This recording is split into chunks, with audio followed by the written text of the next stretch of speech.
Hi everyone, I'm Leif Charles, a professional body piercer with 11 years experience and proud UK APP member.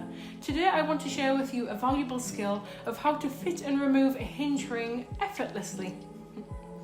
Once the ring is open, you can easily fit it into the piercing fistula. Just snap it shut and it's in place. But what happens if you want to remove it, you ask? Don't worry, it's simple. Just locate the segment part of the ring and with a little bit of pressure it should just pop open, allowing you to remove it without any hassle. We only recommend hinge rings for fully healed piercings. And I hope you found this tutorial helpful and informative. If you would like to learn more about body piercing techniques or any other useful tips, please give me a follow or subscribe. Thank you for watching, and remember, practice makes perfect.